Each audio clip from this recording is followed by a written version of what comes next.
Yo, what's going on, people? Welcome back to the channel. Today I want to talk to you guys about transferring your site.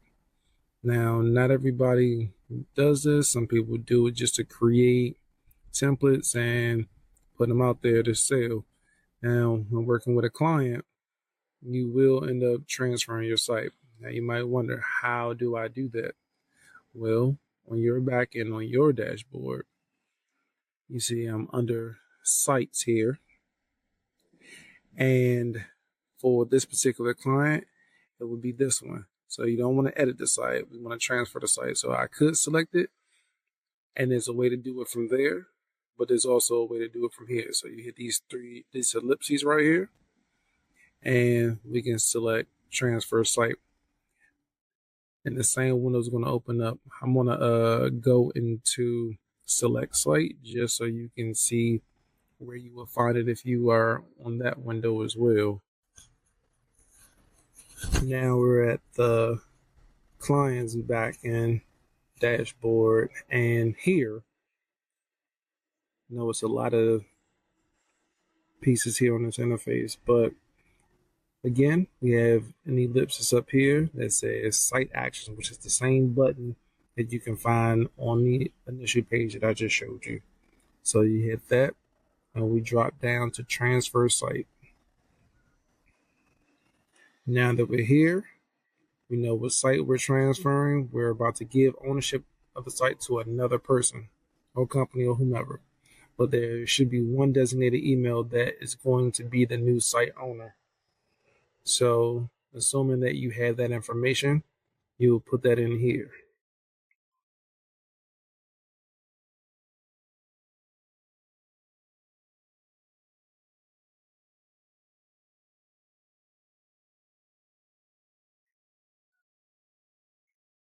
Now, after you've completed putting in the email, it'll ask you, how would you describe them? Now, is it a client? For me, yes, it's a client. Is it an agency? It's not an agency or a freelancer. And someone else. No, it's not someone else's client. So we're going to send that over, or we're going to select a client, and then we're going to continue. Now, when you do this, which is very key, you want to make sure that these things are selected, because you no longer want to have ownership of this, especially if you don't want to be paying for someone else's plan for the next year or month or whatever plan you have set up. In this case, we can see that it's yearly. So we don't want to do that. Now, depending on the conversation that you had with your client, you may end up keeping a co-owner role, or you can just relinquish all rights and everything to this website. But because we've had a discussion, I will remain a co-owner until things change. So I will keep mine selected. Now, if you decided that you wanted to have a copy of this site, just so if somebody was like, oh, I really like that site, I want a site similar to that, you can select this create a copy, and it will make another copy of this website, and then you could just modify it as so. But we're not doing that here today. So I'm going to deselect that, and I'm going to continue. Now, let's read this. I confirm and understand that when I transfer this site, the domain that this is going to will be the new owner, including all site data or media, third-party services, and accounts. So that means that it's all on the client now, not on you. Okay?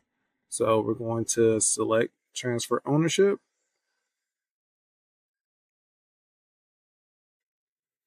And now the invite has been sent. Now, you want to make sure that you stay in close contact with your client in the event that they happen to let this fall in the cracks, because it will expire in 3 days, and they will probably reach out to you on the 4th day and say, hey, I clicked the link and it didn't work. Well, this is why. So let's just make sure that you're staying responsible and keeping close contact with them until this process is completed. All right.